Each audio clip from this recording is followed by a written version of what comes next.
Before we begin tonight's descent into the dark heart of the Appalachian Mountains, take a moment to breathe slowly. Look around your room. Listen to the quiet behind your headphones. Because when these stories begin, that silence may not feel like silence anymore. Welcome to Voices from the Other Side.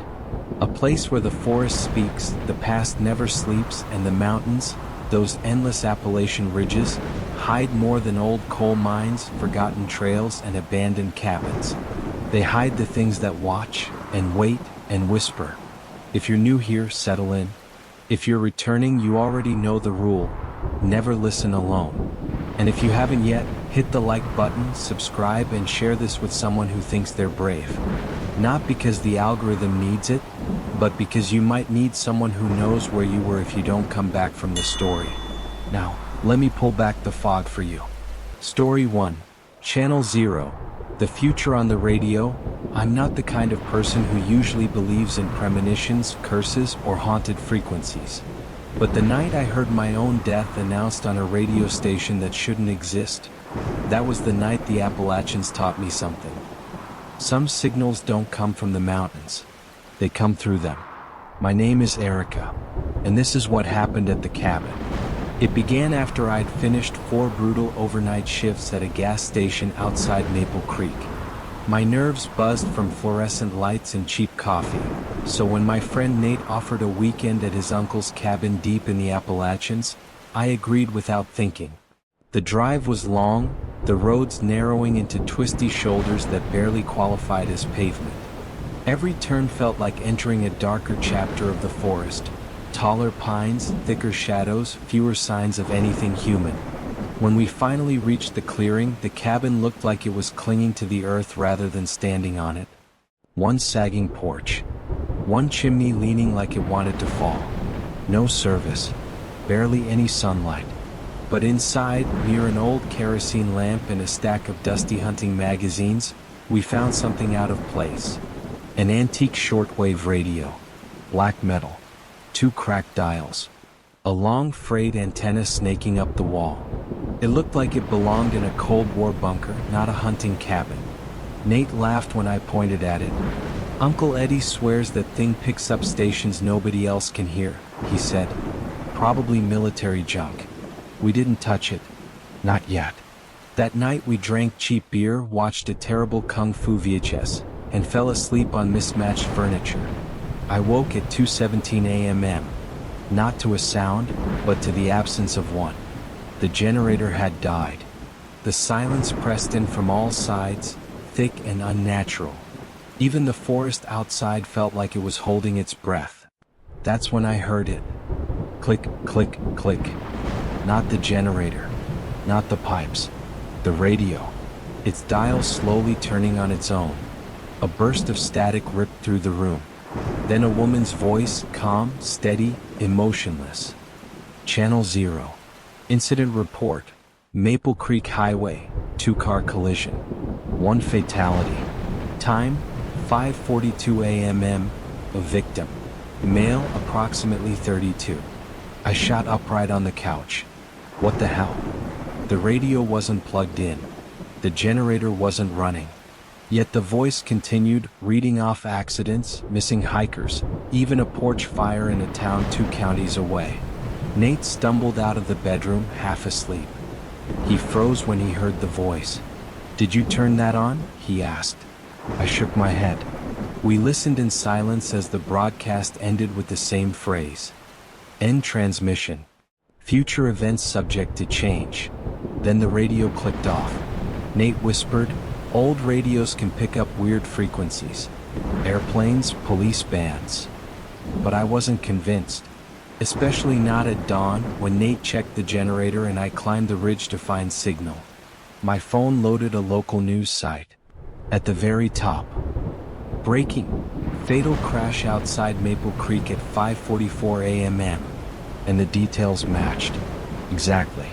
I didn't tell Nate. Not yet. Around noon, our friend Clara texted that she and Ryan were leaving town to join us. It was the last message we received. Evening fell fast, as if the sun was dragged down behind the mountains. Nate climbed onto the roof, waving his phone in every direction, trying to get one bar. I stayed inside, staring at the silent radio.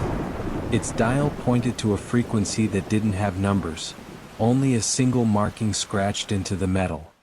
At midnight, the generator sputtered again, and the radio turned itself on. Static. Then the woman's voice. Channel 0. Highway 64. Vehicle located abandoned. Engine warm. No passengers found. Estimated time, 1:12 a.m. My hands went cold. That was the road Clara had to take. Nate rushed inside at that moment, sweating and pale. I saw headlights through the trees, he said. I think they're close. But before he finished, the radio continued. 2 subjects missing. Search effort pending. We stared at the machine like it had teeth. Nate whispered, "We need to go find them." But I grabbed his arm. If this thing is telling us what's going to happen, we might already be too late. He shook me off and ran outside with the flashlight. I watched him disappear into the tree line as the radio hissed softly behind me. Minutes dragged like hours. Finally, the front door slammed open. Nate staggered inside.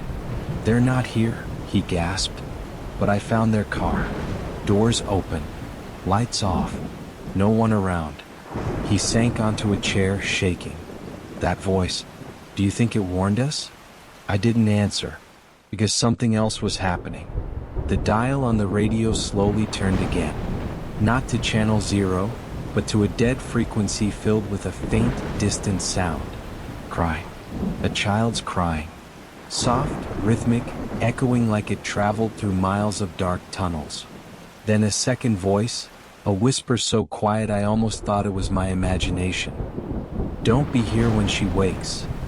The radio snapped off. A cold wind swept through the cabin, though no door was open. Nate and I didn't sleep. At dawn we packed. We didn't care about the generator, the food, the VHS tapes. We just needed to leave. But right when Nate started the car, the radio inside the cabin turned on one last time. Loud. Louder than before.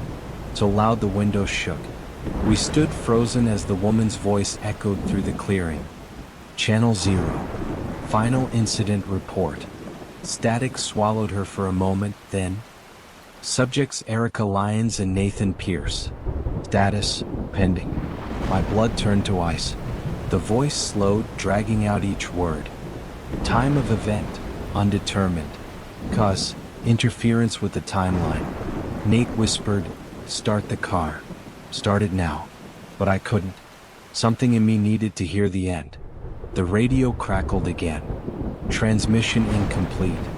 Future unstable. And then, for the first and only time, the woman's voice changed. It trembled, almost like she was afraid. "Leave. Leave now. Leave before you become part of the signal." We didn't think. We didn't breathe. We just drove. The trees blurred. The road twisted beneath the tires. And for the first hour, I swear the car radio kept flickering onto dead channels like something searching for us. When we reached town, the signal finally vanished. We never talked about what happened at the cabin. Not until the police found Clara's car. Just like the broadcast said. Warm engine. No passengers. No trace. 2 weeks later, Nate called me. He whispered into the phone, voice cracking. "Erica, I think the radio found me." I asked what he meant. He said his car stereo had turned on by itself. To channel 0.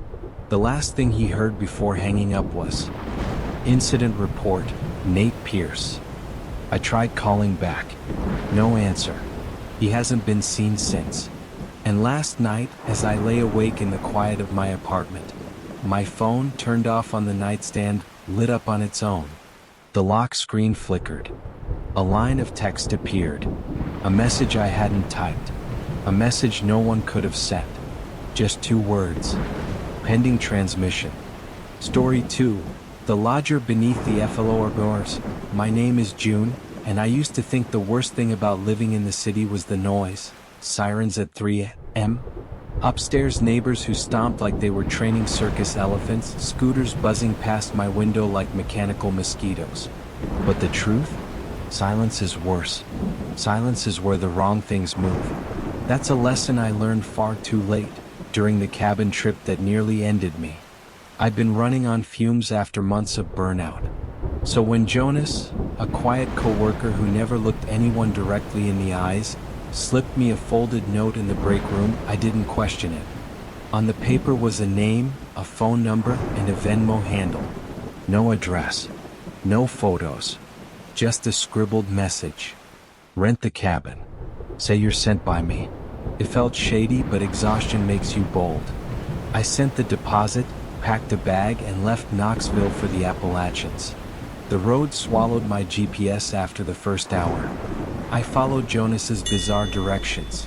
Turn left at the mailbox with antlers, keep going until you see the fence post with the old boot, and eventually reached a crooked little cabin barely held together by stubbornness and rotten nails.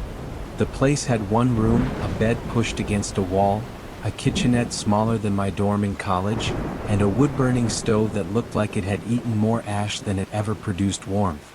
There was only one rule, handwritten on a card pinned to the door. Do not sleep directly on the floor. I laughed, but I shouldn't have. The first evening was fine. Cold, cramped, but tolerable. I boiled some ramen, read a few pages of a book, and tried to embrace the silence. But silence in the Appalachians doesn't feel peaceful. It feels aware. Around midnight, the cabin creaked in ways that didn't match the wind or temperature. Not random settling. More like shifting weight. Then, just when my eyes started to close, I heard it. Click, click, click. A soft sound beneath the floorboards. Not scratching. Not skittering. A gentle rhythmic click. Almost like a person idly tapping their nails against wood. I froze in bed, staring at the ceiling. Probably a bug, I whispered to myself. The clicking stopped. I slept, eventually, but with the feeling of something listening. At 2:43 a.m., I woke needing to pee. I stepped outside with a flashlight, breathed the freezing air, and tried to laugh off my nerves. When I returned, hand on the doorknob. Click. I whipped my light toward the porch. No movement. Another click from beneath the floorboards. Closer this time. Directly under where I stood. My breath hitched. Inside, I locked the door and backed away from the bed. Every instinct screamed to stay off the floor. I pressed my ear to the mattress. Silence. Then, a whisper. Soft. What? Like lips pressed against wood. Stay. I stumbled back, tripping over my own shoes. I didn't sleep after that. I sat upright on the bed, knife in hand, listening to the whisper rise and fall beneath the floor. Always the same word. Stay. Not asking. Not threatening. Begging. When morning finally broke through the grimy curtains, I forced myself outside to walk the perimeter. And that's when I saw the footprints. Not human. Not animal. Bare feet. Too wide. 5 long toes. No heel. They circled the cabin, overlapping, pacing, as if something had spent the whole night deciding whether to come in. My stomach twisted. An idea crept into my mind. What if Jonas hadn't rented the cabin to me? What if he had rented me to something else? I texted him. Is anyone else staying near this cabin? Any keys besides mine? His reply came instantly. No, just you. I didn't text back. I blocked the front door with the chair, wedged my suitcase against the back door, and stacked pans on the counter so they'd fall if disturbed. I didn't lie down. I sat on the bed, knees pulled to my chest. At 2:20 a.m., the cabin breathed. That's the only way to describe it. A sudden shift in air pressure, a deep groan from the wood, like the whole structure inhaled. Then, click, click, click, directly beneath me, followed by a dragging sound. Something moving under the floor, slow and heavy, scraping wood. I held my breath. The whisper returned. Stay, stay. But tonight it wasn't alone. Something dragged itself across the underside of the cabin, circling the room, pausing beneath my bed, moving again. The voice rose, barely forming shape. Hungry? My blood turned to ice. I pressed my back against the wall, clutching the dull knife like it mattered. The whispers faded just before dawn. I didn't sleep for a second.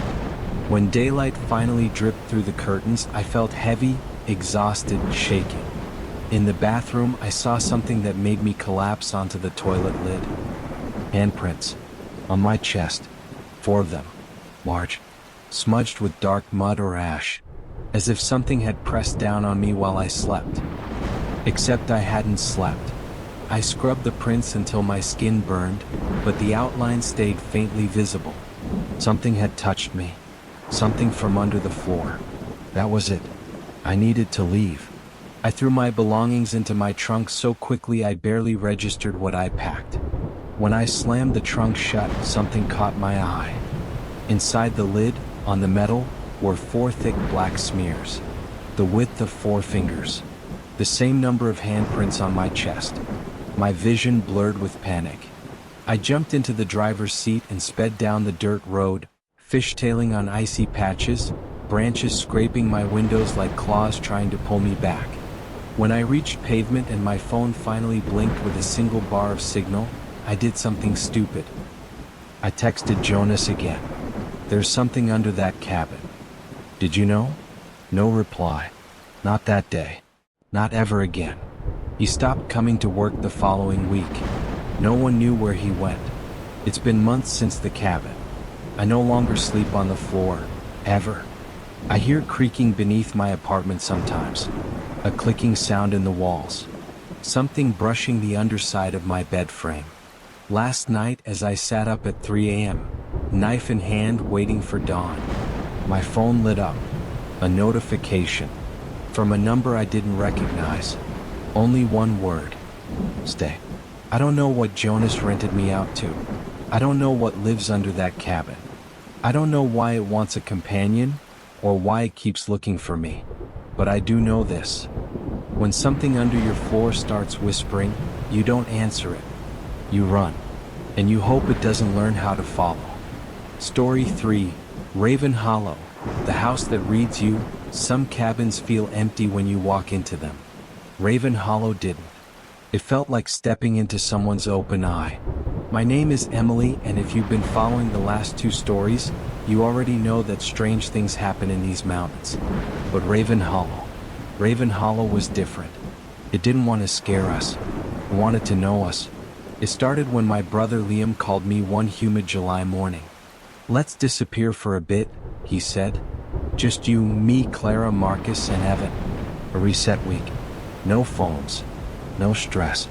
After quitting a job that drained the life out of me and leaving a relationship that felt like drowning in slow motion, the idea of a mountain cabin sounded perfect. Liam found a place online. Raven Hollow Lodge. No reviews. No photos that weren't blurry. Just a description. Remote. Quiet. Perfect for those who need to forget. That should have been a red flag. But I was desperate for quiet. We drove up in 2 cars. I rode with Liam and Clara, watching the trees get taller, the roads narrower. The deeper we went, the darker the green became. The mountains rose around us like walls. By the time we reached the clearing, I already felt the unease. The cabin sat there like it had been waiting. Leaned to one side. Siding gray with age. Porch slanted just enough to feel wrong, but not wrong enough to run. Inside, the air smelled like wet wood and forgotten years. The furniture didn't match. Like 5 different families had furnished 5 different rooms. But the strangest thing? Every object faced inward. Chairs angled toward the center of the room. Couch cushions shifted toward the fireplace. Even the dining table was slightly rotated, as if the house wanted us close, together, within reach. We laughed it off. We shouldn't have. That first night, we built a fire outside. Evan passed around edibles. Marcus told legends about mountain spirits that could mimic people. We laughed, but Clara kept glancing over her shoulder. She always was the sensitive one. I went to bed around 11. My room had a slanted ceiling and a small window facing the woods. I was exhausted but couldn't sleep. Something felt off, like the room wasn't shaped the way it had been when I first walked in. Around 2:17 a.m., I heard a single step on the creaky hallway stairs. Slow, deliberate. I held my breath, but nothing followed. I convinced myself it was Liam up for water, until the next morning when he said he hadn't moved at all. I didn't tell him what I heard. At breakfast, Clara noticed her phone was missing. Evan joked that maybe the cabin wanted it. We laughed, until Marcus lost his watch, and I lost one of my socks, and Liam couldn't find his car keys for half an hour. We blamed each other, teased, shrugged, but deep down something felt wrong. That afternoon when we returned from a short hike, the cabin looked different, very slightly. The rug had shifted 2 inches to the left. The couch angled 3 degrees closer to the window. The kitchen table moved forward just enough for my shin to hit it. Earthquake, Evan joked. But nothing else in the room had moved. Only the furniture at the center of the house, like it was rearranging itself around us. The second night was worse. We all went to sleep after drinking and talking for hours. But when I woke up, I wasn't alone.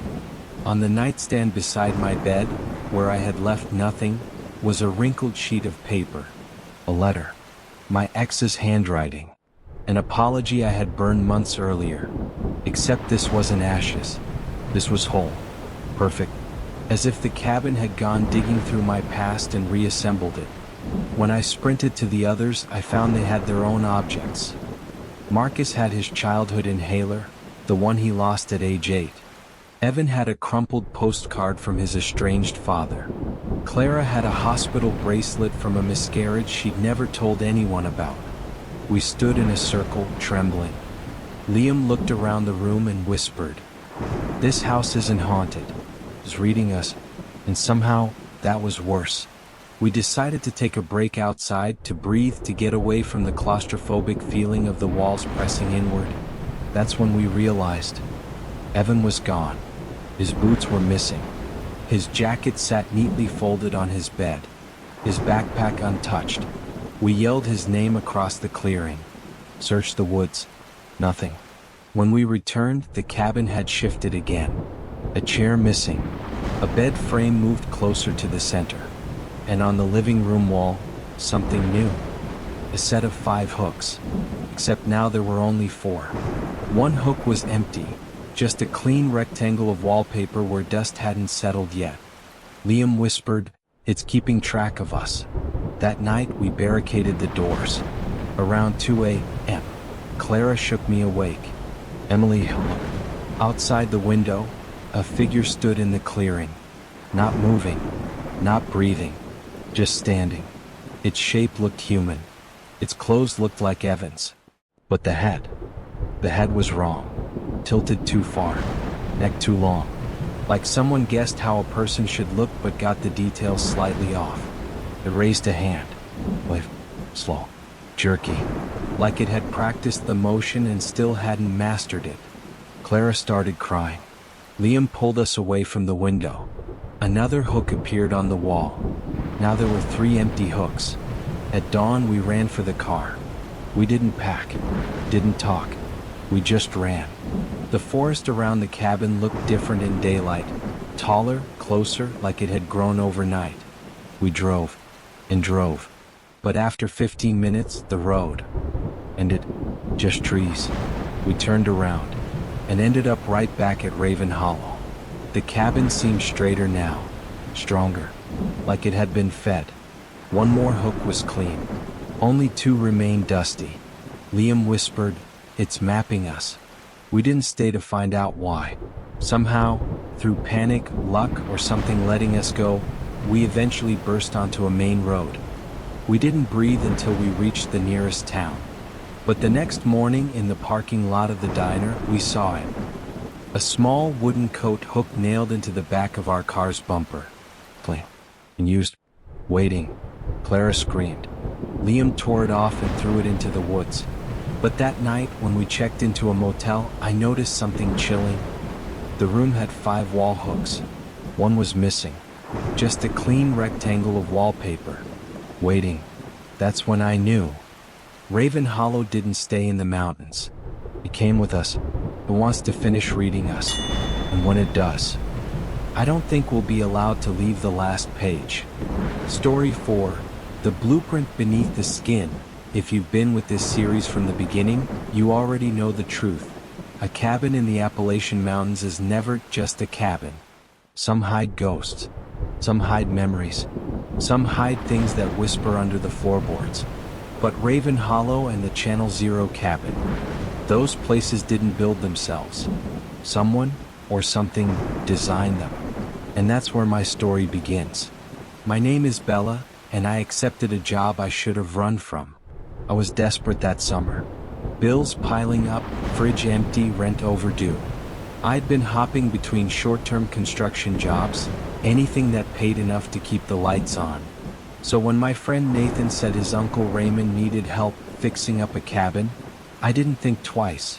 Easy work, Nathan promised. 1 week cash. Raymond's weird but harmless. We met at an abandoned gas station 2 hours outside Asheville. The type of place the world had forgotten. Only one flickering light. Only one working pump. Raymond arrived in a dented Suburban, mismatched doors and claw-like scratches along the hood. He didn't say hello. Didn't shake my hand. Just, follow me. No small talk. No explanation. That should have been warning number 1. The drive was endless, as if the roads rearranged behind us. Gravel turned to dirt, dirt turned to something that barely counted as a trail. The forest swallowed the sky. My car rattled like it was begging to turn back. Finally we reached it. A cabin that looked like it was losing a long fight with gravity. Walls buckling. Roof patched with a tarp. Porch sagging like a broken jaw. Raymond didn't ask if I liked it. He just handed me a tool bag and said, "We follow the pattern. No deviations." The pattern, as he called it, was a stack of dog-eared papers. Not blueprints, but something older. Hand-drawn.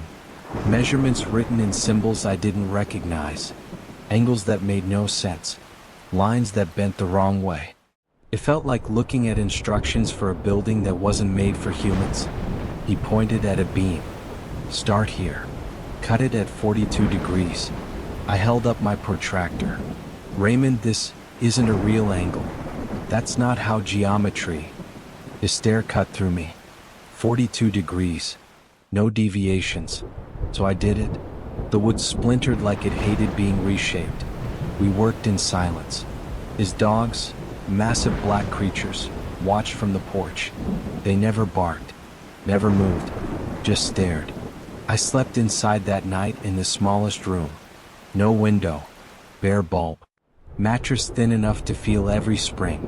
Around 2 a.m., something tapped the wall behind my bed. Not knocking, more like a finger dragging. Slow, deliberate. I pressed my palm to the wall. Cold. The dragging stopped, then started again. Higher this time, then lower, tracing a shape, a symbol, a shape I had seen on the blueprint. I told myself it was mice. When? Old wood. But old wood doesn't draw. The next morning, Raymond handed me a stub of white chalk. "Draw a line on your door tonight," he said. "A straight one. Shoulder height." "Why? Just do it." "How do I know if something's wrong?" He paused. "If the line changes." "Changes?" I wanted to leave right then, but the trees outside looked like they'd close behind me if I tried. By afternoon, I noticed something else. Raymond never faced the forest. He always stood sideways, eyes on the corner of his vision, as if watching for something he refused to name. At dusk, one of the dogs disappeared. "Did it run off?" I asked. Raymond shook his head. "It's been taken." "By what?" He didn't answer. I drew the chalk line that night, locked the door, sat on the edge of the bed with my flashlight off. At exactly 1:57 a.m., footsteps shook the porch. Heavy, slow, measured. Not human boots. Too heavy, too wet. Then the dragging sound again. This time, from inside the wall cavity. Something was moving in the space between the wooden layers. Something big enough to make the studs groan. The whisper came next. Not words. Something shaping itself into a voice without understanding human speech. A gurgling, choking attempt to imitate. Then, softly it said my name. B-L-A. The light flickered. The door handle twitched. Something pressed against the wood with enough force to bow it inward. And then, silence.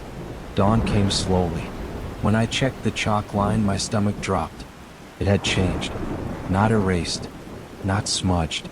But curved into a symbol. The same symbol Raymond kept drawing on the beams. Something had touched the chalk. Something that understood the blueprint better than we did. The next day, Raymond ordered me to pull up a rotten section of flooring near the fireplace. I pried up boards until my crowbar hit something soft. Cloth. White cloth. I pulled harder and uncovered a torn, dirty wedding dress buried under the cabin. Still damp. Still smelling faintly of earth and something metallic. Raymond, I whispered, "What is this?" He didn't look. "It's part of the foundation." "A wedding dress? Under the house?" He nodded. "The house won't stand without sacrifice." My skin crawled. That night I didn't sleep. I checked the blueprints again, desperate to understand what we were actually building. That's when I noticed it. Between the lines and symbols, faintly pressed from years of being folded, were thumbprints. Matching ones. Repeating over and over. As if the same hand, not Raymond's, had drawn these plans across decades. Or centuries. When I traced one line with my finger, the wood beneath my hand vibrated. Not the floor. The walls. The beams. The entire cabin. Pulsing. Like a heartbeat. Like something sleeping inside the architecture. Something waiting to be completed. I dropped the plans. That pulse grew stronger. And from the wall I heard it. A voice shaped like Raymond's but not Raymond's. Finish the pattern. My flashlight dimmed. The heartbeat grew slower. Deeper. Hungrier. I grabbed my boots and ran. I found Raymond outside, shovel in hand, staring into the trees. "What's in the cabin?" I demanded. He didn't turn. "It's not in the cabin," he said. "It is the cabin." He lifted his shirt sleeve. Etched into his skin were scars, the same symbols from the blueprint. Burned deep, jagged, fresh. "It marks the builder," he whispered. "You finish it, or it finishes you." When he lowered his arm, something moved in the tree-line. A tall, thin silhouette, all elbows and angles, its shape matching the negative space of the blueprint. Raymond didn't scream. It took him so quietly the wind didn't react. Just a shadow dissolving into deeper shadow. The cabin behind me groaned, beams bending inward as if inhaling, waiting for me to return and finish the job. I didn't look back. I walked until dawn, until I found a road, until a truck stopped to pick me up. But even now, months later, I can still feel the blueprint under my skin. Some nights, I wake to the same dragging sound on my apartment walls. Lines, faint, chalk white, appear on my door each morning. And last week, when I pulled up a loose floorboard to fix a squeaky step, there was fabric beneath it. White, stained, folded carefully, waiting. The blueprint isn't finished, and I think it wants me to come back and complete the pattern before someone else does. Story 5. The line of visitors. Some people say the worst sound in the mountains is a scream. They're wrong. The worst sound is a knock. A polite knock. One that comes from someone who shouldn't be there. Someone who shouldn't even exist. My name is Peter, and what happened to me in the Appalachians wasn't a haunting. It wasn't a monster. It wasn't a ghost. It was a visit. A visit from something that had been waiting far too long. After my breakup and a brutal burnout, I rented an isolated cabin from a man named Mason. He was the kind of mountain local whose silence felt heavier than words. Before leaving me, he handed me a bag. Inside, a tiny brass bell, a coil of salt, and a piece of twine. He looked me straight in the eyes and said, "If the bell rings 3 times, don't open the door. Not even for me." I thought he was joking. Then again, nothing about the Appalachians ever feels like a joke once you're alone with them. The cabin was small, crooked, and strangely draftless. A single window, a wood stove, an empty bookshelf, a porch with nail holes like something had been tied there before. I hung the bell above the doorway like he instructed, tied to the wooden frame with twine. It swayed lightly in the breeze. The first night was quiet, the last quiet night I ever had. At 2 a.m., the generator choked off. Silence fell like a blanket over the clearing. Then a single knock. Soft, polite, human. My breath hitched. I froze on the bed, eyes locked on the door. The bell swayed slightly but didn't ring. I waited. Minutes crawled by. Nothing followed. I convinced myself it was the cabin settling or an animal brushing the wood. I slept eventually, but with one ear open. The next day the forest felt wrong. Animals were silent. Not a single bird call. Not even wind in the branches. When night fell, I sat by the crackling stove, knife within reach. The generator died at exactly 1:59 a.m., as if something had memorized its rhythm. Then, tap, tap. 2 knocks. Harder this time. I approached the door slowly, holding my breath. Through the crack beneath the frame I saw it. A shadow. Long, thin. So, not shifting like a person's might. Just waiting. I didn't move. Didn't blink. After a full minute, the shadow withdrew, sliding away instead of stepping. The bell trembled but didn't ring. That scared me more than if it had. By the 3rd night, I was exhausted, jittery, and jumpy at every sound. The generator died again like clockwork. The bell swayed. I waited for the knock. Instead, a voice came from outside the door. "Come. Polite. Too polite. You left the back open." I spun around. The back door was locked, bolted, barred with the chair I'd jammed under the handle. But the voice wasn't wrong. Not entirely. I had checked the back earlier that day, and I couldn't remember if I'd fully latched the window above the sink. Something could have come in, without sound, without disturbing anything. The voice continued. "It's cold out here." I pressed my hands over my ears. Didn't matter. The voice seeped in like damp air. "Let us in." Not me. Not I. Us. That night the bell rang once, then went still. Something walked across the porch, not footsteps but a dragging sound like a heavy cloth being pulled along the boards. I didn't sleep. The next morning I checked the ground outside the cabin. There was nothing. No prints. No marks. No sign anyone had been there. But when I looked up, my stomach dropped. They were standing in the tree-line. A line of figures. Perfectly spaced. Perfectly still. Their bodies were shapes, not fully human, not fully wrong. Like silhouettes cut from dark paper. Some tall, some small, some hunched, all facing the cabin, watching, waiting.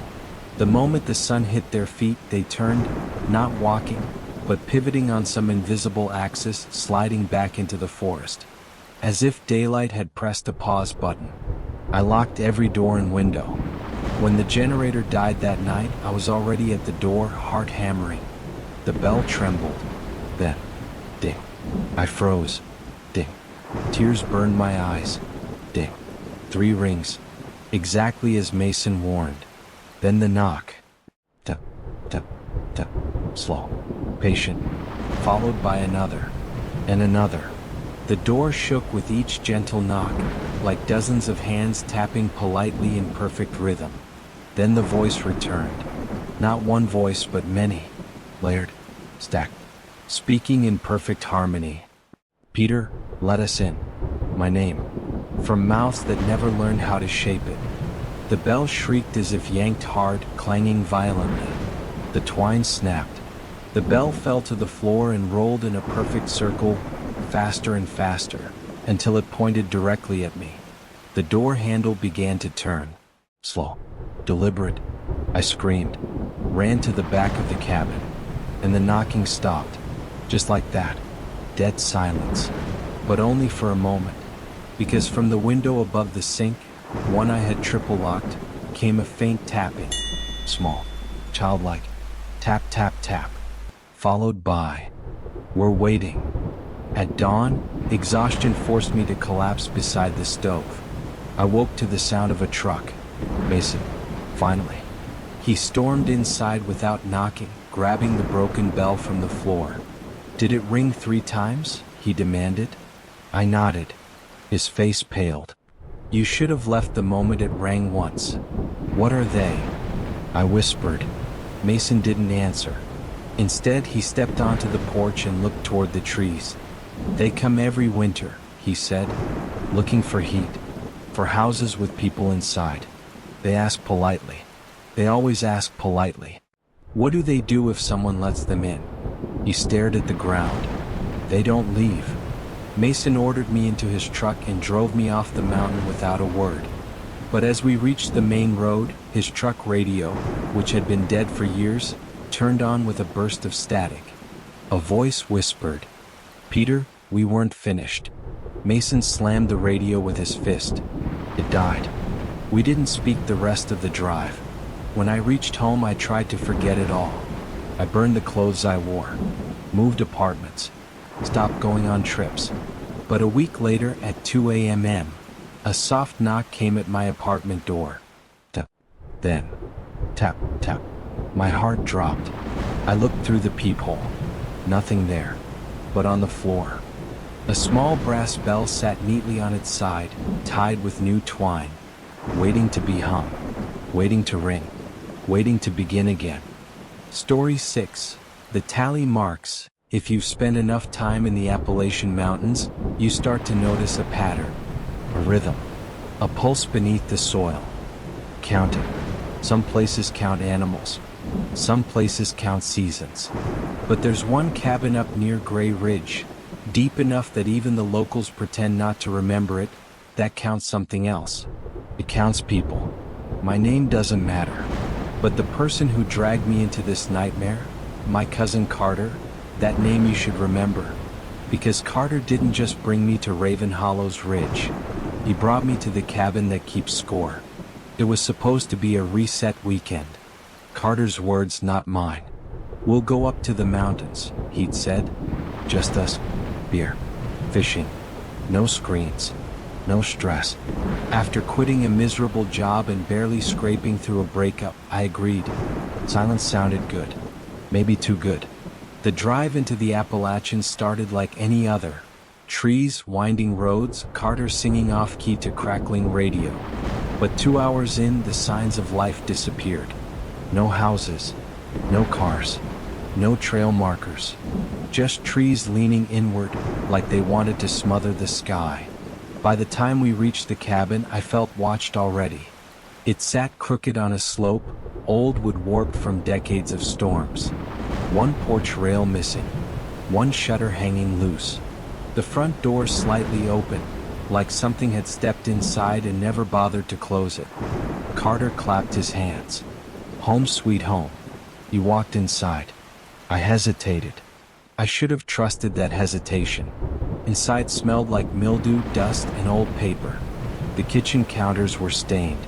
The couch sagged like it remembered every person who ever sat on it. But what made my stomach drop were the walls.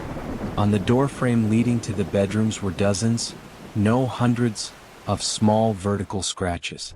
Tally marks. Some old and faded. Some fresh and sharp. Layered like a timeline. A countdown. Or a history. "Probably some bored hunter," Carter said. "Might have used this place for decades." But the marks weren't random. They were grouped. Organized. Like someone had been counting something, and never finished. I didn't sleep well. Around 2:11 a.m., a noise woke me. Not an animal. Not the wind. A knock. Soft. Slow. From the back of the cabin. I sat up. Another knock. Then dragging. Something scraping wood. I looked at the door frame. The tally marks looked too fresh. as if new ones had been scratched while we slept. My chest tightened. I woke Carter. He brushed it off. "You're jumpy. Go back to sleep." I couldn't, because the dragging didn't stop. It circled the cabin, cautious, deliberate, like something was looking for a way in. We tried to leave the next morning. We packed everything and jumped into Carter's old Blazer. 15 minutes down the gravel track, the road ended. No turn, no bend, just trees, as if the road had never been there. We turned around and drove the opposite direction. 10 minutes later, there was the cabin again, sitting innocently in the clearing. Carter cursed. We must have taken the wrong path, but there was no other path. The cabin had become the center of a maze that didn't obey the map, and somewhere inside that maze, something was counting. Back inside the cabin, the air felt denser.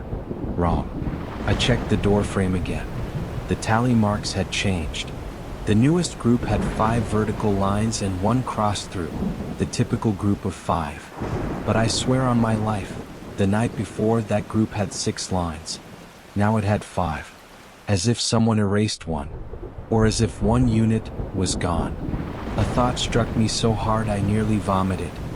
What if those tallies weren't counting days, but people? Carter didn't believe me. Maybe you miscounted. But when he turned away, I saw goosebumps rise along his arms. He was scared too. That night we locked every door, every window, wedged furniture against the back door. Around 2 a.m., Carter whispered sharply, "Don't move." I froze. A shadow stood outside the window. Tall, head angled strangely too far to one side. Not human, not animal, something between. We crouched behind the table, barely breathing. The shadow leaned closer, closer. Its elongated hand pressed against the glass, leaving a long, greasy smear. Then, with agonizing slowness, 5 marks appeared on the condensation. The tally. Right in front of us. I felt the blood drain from my face. Carter whispered, "It's marking us." We found the journal the next morning, tucked beneath a loose board under the bed. Pages brittle, ink smeared. Most of it unreadable, just frantic scribbles, drawings of stick figures, and tally marks filling entire pages. But the last entry was clear. It takes 1 each night. Don't be here when the count reaches 0. The final line trailed off violently, and beside it, a faint bloody fingerprint. Carter slammed the journal shut. "This is insane," he muttered. "We're leaving. Forget the road. We'll hike out." But the forest felt wrong, like each tree had turned slightly facing us, waiting. We reached the clearing's edge before Carter stopped abruptly. "Look," he whispered, "on the tree in front of us. 4 fresh tally marks, scratched deep, still raw, sap dripping like blood. Last night, under the window, the shadow had made 5 marks. Now there were 4. Something had taken 1. Something was keeping track of the remaining." I looked at Carter, then back at the scratches. 4 marks. 4 of us? No, only 2 of us were there. My stomach twisted into a knot. "What is it counting?" I whispered, and Carter whispered back, "What's left?" We returned to the cabin, boarded the doors, pushed furniture against every wall. At 2:05 a.m., the knocking started, soft, rhythmic. Beside each knock, the wall shifted, not out but inward, like it was breathing. Then we heard it, scratching, long, slow, down the door frame. I forced myself to look. A new tally mark appeared right before my eyes. 3 remaining. 3. Carter grabbed my arm. "We run when the sun comes up, no matter what." But sunrise never came. Not really. The sky lightened slightly, but only inside the cabin. Outside remained dark, the forest holding back dawn like a curtain. The knocking stopped. The dragging began. Something heavy moving along the outside wall toward Carter's side of the room. I whispered, "Don't move." He whispered, "I'm not." But then, from the corner of the room, Carter's voice said quietly, "I think it already counted me." I turned. He was standing right beside me. But the shadow in the opposite corner, the thing that sounded like Carter, straightened.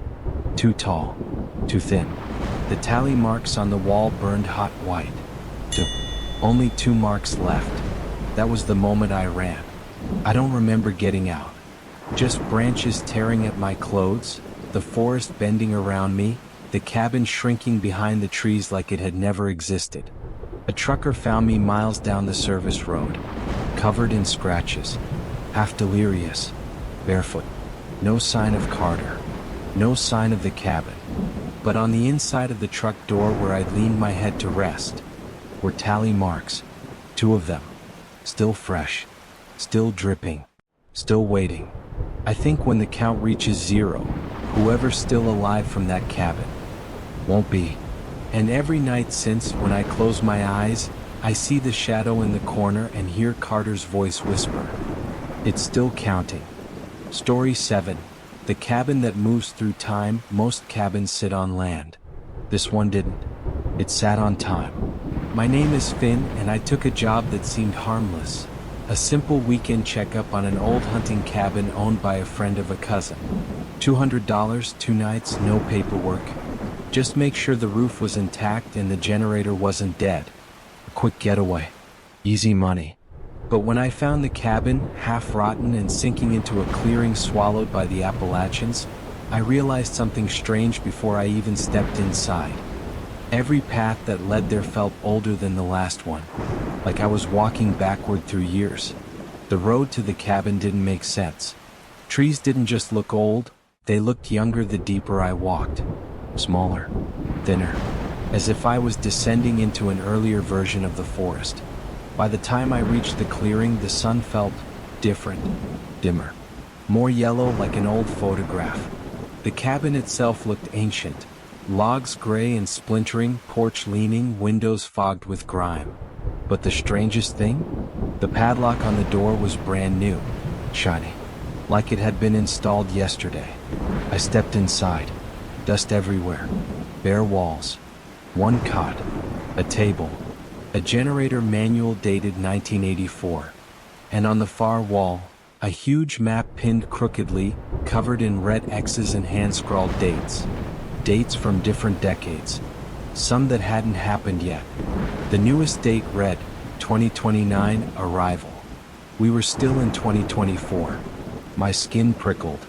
At dusk, I walked the perimeter. The ground around the cabin was marked, not with animal tracks but with footprints of different ages. Some boot prints from the 1970s. Some lighter prints from the 1950s. Some barefoot impressions that looked prehistoric. And they all overlapped as if different eras had crossed the same ground. Inside, I found something tucked behind a loose board beneath the window. A stack of photographs. Dozens of them. All the same cabin. Some photos were black and white. Some sepia. Some in Polaroid format. Some digital prints. But every picture had the same unsettling detail. The background forest looked different in each one. 1950s style logging scars. 1930s dust storm haze. Trees that shouldn't exist in this region. Snow-covered ridges from years without snow. Like the cabin had been everywhere, and every when. One Polaroid nearly made me drop the entire stack. It showed the cabin lit by a lantern. And at the bottom, in shaky handwriting, "We are not alone at this time." That night, the generator worked fine, for about an hour. Then it choked and died. The silence didn't feel normal.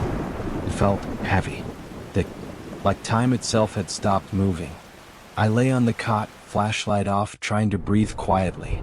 At 1:48 a.m., I heard footsteps on the porch. Slow, measured, then a voice. "Is this 1942?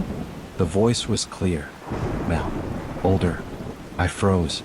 Another voice answered, a woman this time. "No, this isn't the right year." Footsteps shuffled, whispering. It sounded like 2 people standing right outside the door, confused, lost. Then, we missed it again. The footsteps faded. I didn't sleep the rest of the night. In the morning, I opened a drawer in the table. Inside was a journal. The first page dated 1911. The last page dated 2037. Same handwriting. Same author. Different centuries. I flipped through trembling fingers. The entries described something impossible. This cabin isn't built on land. It's built on a fracture. A fold. A seam in time. Another entry. It moves when the pattern demands it. When people come too close to understanding it.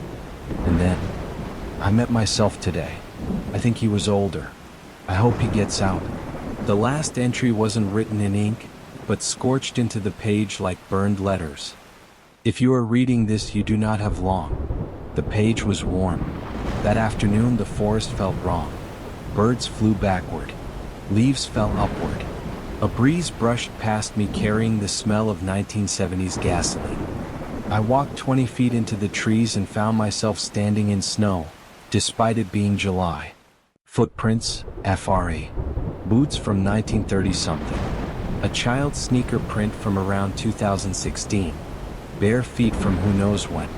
All leading in different directions. All overlapping. Time wasn't behaving. The world around the cabin was rewinding, fast-forwarding, skipping. A loud crack split the air, like a massive tree trunk snapping. But it wasn't a tree. It was the cabin. The wood warped. The roof bowed. The entire structure stretched and compressed like it was breathing or being pulled toward another year. I backed away. The air buzzed. The map inside the cabin peeled off the wall and curled like paper in a fire. The dates rearranged themselves. The year 2024 faded. A new year scrawled itself in red across the top of the map. You are here, 1956. I turned and the forest behind me had changed. The trees were younger. The scent of burning coal drifted through the air. I wasn't in my time anymore. A figure stood at the edge of the clearing, tall, wearing old mining clothes, lamp helmet and all. His eyes were wide, frantic. "Is it still here?" he shouted. "Has it moved yet?" I couldn't speak. He staggered closer. "You're not supposed to be here on this cycle," he said. "It wasn't supposed to take anyone else." He grabbed my arm. When the cabin moves, it leaves people behind. Whole decades of them. Lost in the wrong time. He leaned in, whispering, "Don't let it claim your year." Before I could ask what he meant, a horrible groaning split the clearing. The cabin shuddered, walls bending inward. It was leaving. Time was shifting again. The man shoved me hard. "Run." And then, he vanished. Not disappeared behind a tree. Vanished, like a frame removed from a film reel. The cabin convulsed, wood snapping like bones resetting. The windows flickered with different decades. 197319892005192220291948. Each flicker showed different people inside. Some crying, some screaming, some begging the walls, some staring blankly, as if time had drained the meaning from their eyes. The front door swung open violently. For a single moment, I swear this is true, I saw myself inside. Older, tired, sitting at the table with the 2037 journal. He looked at me with absolute dread, and mouthed, "Don't let it choose you." Then the cabin inhaled. The clearing blurred. Time cracked like glass, and everything went white. I woke up lying on the forest floor in full daylight. My clothes were covered in soot. My phone said 2024. Cars passed on a nearby road. But when I reached the spot where the cabin had been, there was nothing. No clearing. No structure. Just unbroken forest. I ran until I found a ranger station. A younger ranger checked the old maps. There hasn't been a cabin in that area since, well, ever. He paused. But there are rumors of one. Stories from the 30s, the 50s, the 70s. Always the same description. He closed the book. Funny thing is, different decades reported the same man finding it. What man? I asked. He looked at me strangely. A man named Finn. My legs nearly gave out, because as I walked out of the station shaking trying not to break down, I saw it on the information board. A Polaroid pinned to the cork, faded, water damaged, but clearly taken in the 1980s. The cabin behind me, and in the bottom right corner, me, standing exactly where I stood now. Same clothes, same posture, same terrified eyes, written underneath in faint marker. He wasn't supposed to leave this time. Story 8. The miners who never clock out. Most people think the scariest thing about the Appalachians is the wildlife. The bears, the coyotes, the unpredictable weather. But anyone who's lived near the old mining towns will tell you the truth. It's not the animals you should worry about, it's the shifts that never ended. My name is Elena, and my family took a trip one October, one I wish we'd forgotten. Because somewhere in those mountains, far below the tree roots, men are still working. Men who died a century ago, and they're waiting for someone to take their place.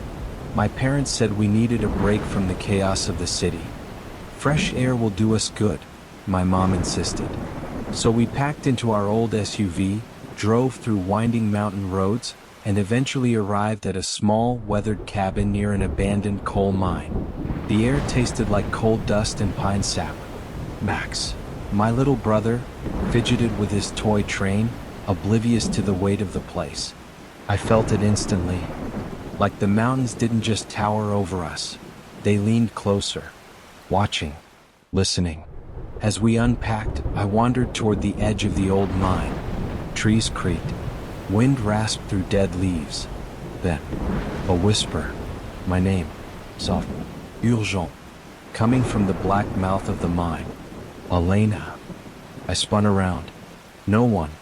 Only the tunnel entrance yawning into darkness. I backed away slowly. That night I barely slept. At dawn I walked outside trying to shake the feeling. But when I returned to the cabin, my mother was pale. Elena, did you move our things? All our bags were gone. Clothes, toiletries, everything we had unpacked the night before. Cabinets swung open empty. Drawers cleaned out. Even the food we brought had vanished. Locked door. No footprints. It was as if the cabin had swallowed our belongings. Meanwhile, Max kept pointing to the far corner of the room. The tall man's there, he whispered. He doesn't want us to leave. My parents dismissed it as imagination. I wasn't so sure. We tried to leave. My father drove us down the mountain road, only to end up back at the same cabin 10 minutes later. We tried again. Same curve. Same bend. Same dead tree with the split trunk. The road looped like the forest had rewritten itself to trap us. My mother's voice cracked. This place doesn't want us going. Max pressed his train against the window. He said we're almost late, he whispered. Late for what? Max's lip trembled. For the shift. That evening the wind shifted. A deep rumble rose from the earth. A sound like old machinery starting up. My father peeked through the curtains. There's no power out here, he muttered. But the sound grew louder. Closer. Clang. Clang. Clang. The unmistakable rhythm of pickaxes striking stone. Footsteps marched somewhere below the soil, dozens of them. Boots dragging. Metal scraping. Men calling out orders and voices echoing like they were underwater. My heart hammered. Max leaned toward the floorboards. They're coming up soon, he said calmly. As soon as they find us. Around midnight, the lights flickered, even though we had no electricity. A dim glow seeped from under the cabin, painting the floorboards with a ghostly light. Then we heard it. Voices, muffled, strained, like men shouting through miles of rock. Shift change. Move. Clear the tunnel. The logs beneath our feet vibrated. My father grabbed us, whispering for silence. My mother held Max against her chest. The floor grew warm, then hot. A sound rose beneath us, like fists pounding from below. Thud, thud, thud. Followed by a groaning creak, as though something was prying at the underside of the house. Max whispered, "They want to see us." I slapped my hand over his mouth, because outside the window, I saw them. Dozens of figures in mining gear. Old helmets. Rusty lamps glowing weakly. Their faces pale and expressionless. Some missing eyes. Some missing jaws.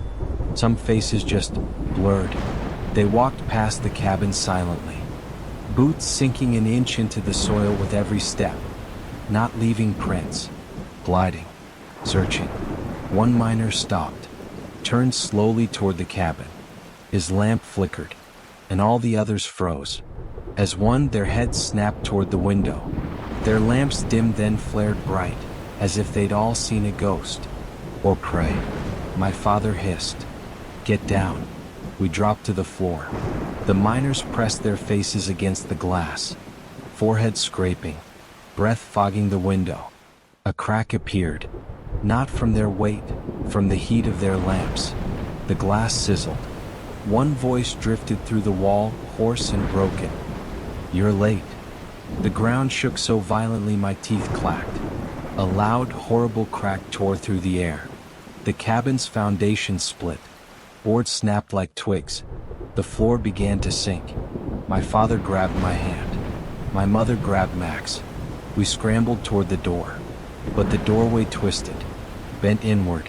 The house was collapsing into the mine, being pulled down like bait on a hook. Below us, in the widening gap, I saw the mine tunnel. Lanterns glowing, shadows stretching, helmets bobbing up and down as the dead miners reached their hands upward to drag us into the darkness. Dozens of hands, gray with dust, skin torn, fingers bent wrong. I screamed as one brushed my ankle, burning cold. My father swung the door open with a shoulder slam. We ran into the trees, ran until our lungs tore, ran until the sounds faded. The cabin collapsed behind us, folding into the earth like something being swallowed. We found a road, a ranger, a hospital. But the cabin? The mine? Gone. Like we'd imagined it. Locals shrugged. "Old mines collapse all the time," they said. "Probably just the wind." But Max knows the truth. At night, he sits at the end of his bed and talks to the dark. To someone I can't see. Sometimes I hear him whisper, "You don't have to be mad. We'll come back soon. We won't miss the next shift." Sometimes he hums an old miner's work chant I've never heard before. And sometimes, late at night, I hear that rhythm again. Clang, clang, clang, faint, muffled, coming from beneath the floor. The shift never ended, and they're still waiting for someone to clock in. Story 9, The Living Memorial Forest. Some forests remember footsteps. Some remember storms. But there's a part of the Appalachians, a place the locals call Crow Hollow, that remembers people. Every person who ever walked through it. Every voice. Every scream. Every disappearance. And sometimes, if you listen long enough, the forest tells those memories back to you. My name is Leah, and what happened to me in the archaeology club wasn't an expedition. It was a reenactment. Our university club wanted to document forgotten trails and historic structures in Crow Hollow for a project. Old homestead ruins, abandoned cabins, dilapidated outbuildings, stuff that looked great in a newsletter. We arrived in 2 vans, 8 of us, bright-eyed, overconfident, unprepared. At the ranger station, a retired trail guide named Mr. Fallow stopped us. His eyes were pale, almost colorless. "You shouldn't go past the Yellow Creek Bend," he said. "Why not?" one of us joked. He swallowed. "Because the forest out there, it doesn't let go of what it remembers." We laughed. "You didn't?" We should have turned back. Our first objective was an old settler's cabin deep in the woods. We followed a narrow trail, weaving through tall, ancient trees. The air grew colder, heavier. When we reached the cabin, dust floated in the stillness like disturbed ash. Inside, a rotting table sagged under a stack of leather-bound diaries tied with twine. We opened them carefully. The ink was shaky, letters carved rather than written. The entries described nights when they come for the children, whole families disappearing, voices in the wind, shadows pacing the property. One line repeated through the pages like a pulse. The forest keeps what it claims. We felt the weight of those words, but we didn't understand them. Not yet. We set up camp in a clearing nearby. I brought a small handheld radio to record ambient sound, wind, insects, anything natural. When I scanned for frequencies, everything was static, until one channel broke through. Children. Laughing. Sweet, high-pitched giggles echoing through the static. Except there were no children anywhere near Crow Hollow. We stared at the radio as the laughter grew louder. Then it stopped abruptly. A single voice followed. Found you. I dropped the radio. The laughter didn't come from the device anymore. It came from the trees, all around us, circling. As dusk fell, we started hearing things. Twigs snapping, low whispering, distant footsteps crunching in leaves. While the others set up tents, I drifted toward the tree line, drawn by a faint shift in the air. And I saw her. A woman, tall, long hair drifting softly behind her. Her dress white, glowing faintly in the shadows. But the part that froze me? Her feet didn't touch the ground. She floated inches above the moss. She moved toward me without sound, gliding through trees that didn't dare move in her presence. Her face was pale but unreadable, like an old porcelain mask. I blinked. She vanished. But the cold she left behind lingered. When I returned to camp, my hands shook so badly I couldn't tie my tent. That night things escalated. Trees rustled without wind. Branches bent as if under invisible weight. Shadows stretched too far, longer than any light source could create. My friend Jonah whispered, "Has anyone noticed the trees?" We looked around. The trees had shifted positions. Trunks that had been perfectly vertical now leaned inward, toward us, surrounding us. The forest wasn't a backdrop. It had rearranged itself, like a crowd gathering around a stage. And we were the performance. Around midnight, we heard footsteps. Dozens, running, circling our campsite. But when we shined flashlights into the trees, the forest stood still. We turned off the lights. The footsteps resumed. Only when we stopped looking did the forest move. Then the radio crackled again. This time, instead of laughter, it played. Screaming. Horrible, throat-tearing screaming. A woman's voice. A man shouting for help. A child sobbing. We realized the radio wasn't broadcasting the present. It was broadcasting memories. The forest's memories. Every horrible thing that had ever happened here. Our professor grabbed my arm. "This place isn't haunted," she whispered. "It's recording." I whispered back. "Recording what?" She didn't answer. She didn't have to. The forest answered for her. The next hour was a blur of terror. Shadows flickered between the trees, but when we blinked, they were closer. A child ran past our tents, barefoot and translucent. A woman in old-fashioned clothes brushed against my shoulder, whispering, "Have you seen my boys? They were just here." A man with half a face glared at us through the branches, jaw dangling. Their outlines flickered like old film reels. Their movements stuttered. Their voices echoed out of sync. They weren't ghosts. They were memories being replayed, forced to wander this living archive. And the forest had added us to the collection. We ran. Didn't pack. Didn't look back. Branches whipped our faces. Roots tripped our feet. The laughing, screaming, whispering chased us. After 20 panicked minutes, we saw a clearing. Relief washed over us, until we recognized it. It was our campsite. Everything still there. Tents, backpacks, the circle of stones around the dead fire. We'd run in a perfect loop. The forest had folded in on itself, resetting the path, like it wanted us to replay something. "Why are we back?" someone cried. I didn't know, until I noticed something new. A wooden signpost beside our tents. Carved deep into it were 8 names. Our names. freshly carved. The forest wasn't replaying the memories of the dead. It was preparing to record ours. We gathered, shaking, trying to think. Then we saw her, the woman in white, standing at the edge of the clearing, so silent, waiting. Behind her, dozens of ghostly figures glimmered between the trees, men, women, children, their fading bodies watching us like an audience. This wasn't a haunting. It was an invitation, or a warning. Jonah whispered, "It doesn't want to kill us. It wants to remember us." And I understood. Crow Hollow wasn't a forest. It was a living memorial. A place where tragedies didn't fade with time. They grew roots. The forest didn't trap bodies. It trapped stories. It archived them. Perfectly. Permanently. And any outsider who walked in became another chapter. Another memory. Another shadow drifting between the trees. At dawn, something broke. The fog lifted. The trees opened. We walked, stumbled, until we found the trailhead.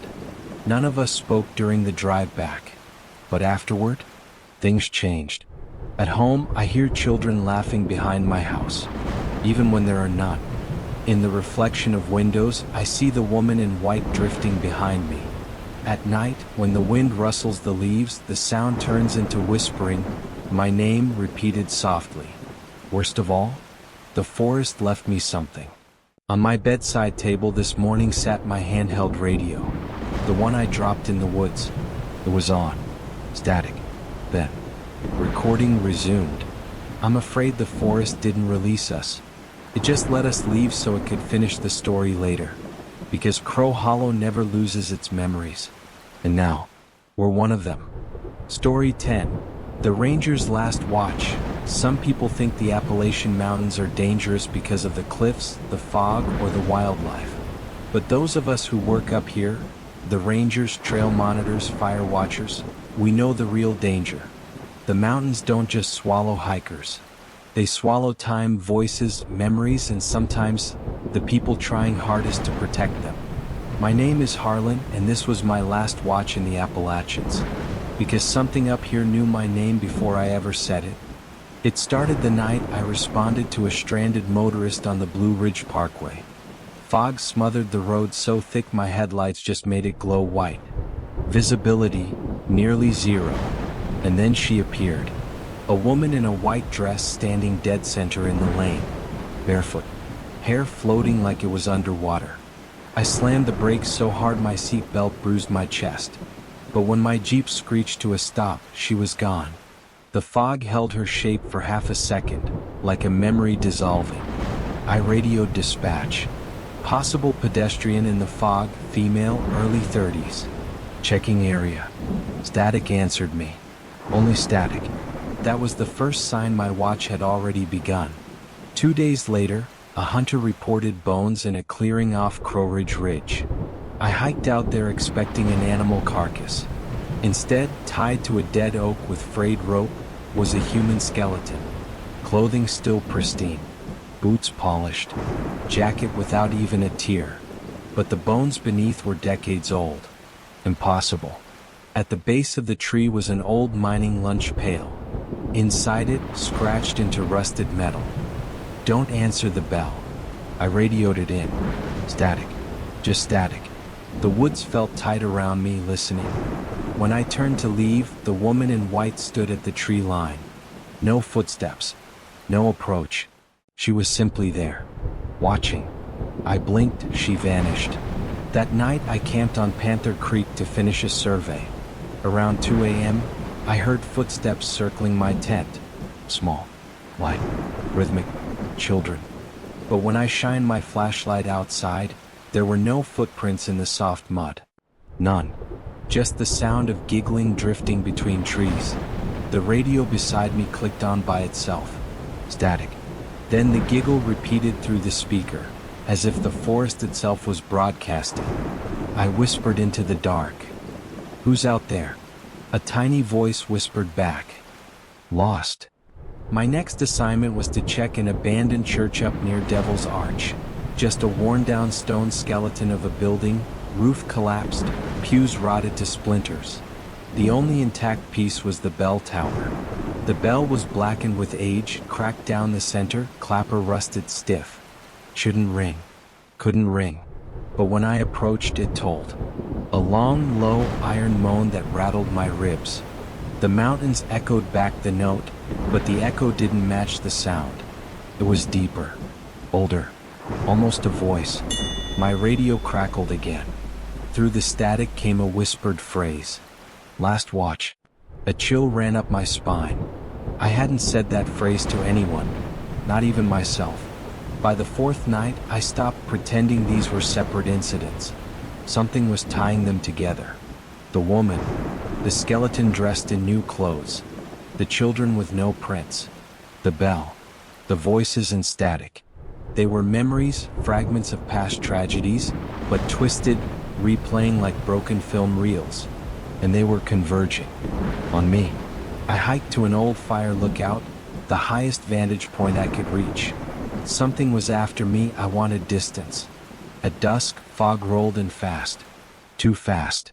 Within minutes, the entire forest disappeared beneath a sea of white. That's when the bell tolled again.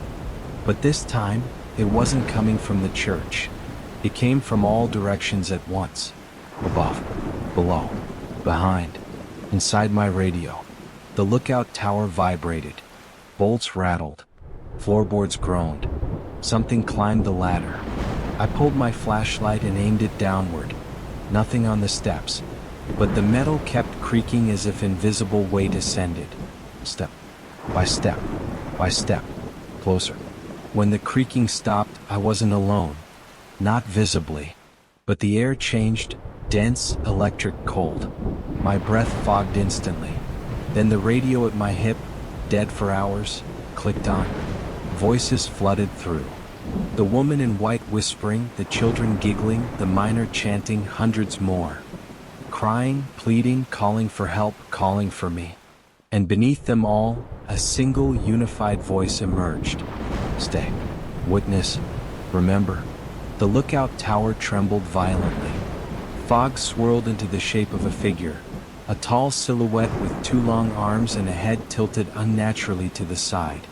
It raised one hand and pointed. Not at me, but at the forest below. The fog parted briefly, and I saw them. Hundreds of figures standing perfectly still between the pines. Miners, children, women, travelers, hikers, people from every decade. All silent, all staring up at me, waiting. The voice spoke again. Your watch is over. The tower lurched. Wood snapped. The last thing I remember was the silhouette stepping toward me, its form rippling like disturbed water, and a force slamming into my chest. I didn't fall. I was pushed. When I hit the ground, everything went black. I woke hours later near the trailhead. No injuries. No blood. My gear intact, like someone had carried me there. The lookout tower? Gone. Not collapsed. Not burned. Gone. As if it had never stood there. Back at the ranger station, the supervisor stared at me strangely. We never assigned you to Crow Ridge, he said. No one has patrolled that zone for years. My logbook entries were blank. My GPS showed no recorded routes. I checked the emergency radio. A note inside the compartment read, "Do not answer the bell." Not in my handwriting. Not in anyone's handwriting I recognized. When I got home that night, I turned on my personal radio. It immediately tuned itself to a dead channel, Channel 0. A woman's voice whispered through static. Ranger Harlan. Last watch complete. The radio shut off. I don't work in the mountains anymore. But the mountains aren't done with me. Some nights just past 2 a.m. I hear footsteps outside my door, soft, dragging, patient. Sometimes a child's giggle echoes from my backyard. Sometimes the bell tolls once. Just once. And sometimes, when fog rolls low across the street, I see a pale woman standing at the edge of it, dress drifting like smoke, watching me. Waiting. I know what she's waiting for. She's waiting for the moment I forget the warning. She's waiting for the moment I answer the door. Because in the Appalachians, no one ever truly finishes a watch. The mountain just decides when it's your turn to join the one still standing in the pines. And that was the final watch. 10 stories, 10 warnings, 10 voices carried out of the Appalachian dark. Some human, some not, and some we still don't have names for. If you've made it through all of them, then you've walked deeper into the mountains than most people ever do. You've met the watchers in the woods, heard the footsteps under the floor, seen the cabins that shift through time, and learned the one rule that ties them all together. Up here, the mountains never stop listening. Before you go, take a moment to breathe, slowly, and remind yourself that the floor beneath you is solid, your reflection is your own, and the shadows outside your window don't lean forward when you blink. Not usually. If you felt something tonight, a chill, a whisper, a memory of one of the stories clinging to the back of your mind, then don't keep it to yourself. Hit that like button. It helps more people find their way into these woods, even if they may never make their way out. Subscribe to Voices from the Other Side so you don't miss what comes next. Because the mountains are old, and there are more stories buried under their roots than we've even begun to uncover. And if you're brave or foolish, share this video with a friend. Someone who'll listen with the lights off, who'll swear they heard knocking in the background, someone who might text you tomorrow and say, "Hey, did you hear that?" Because these stories are never really over. Not while the mountains still stand. Not while voices still echo through the fog. And not while you keep listening. This has been Voices from the Other Side. Close your door. Check your windows. Don't answer the bell. Good night. And sleep carefully.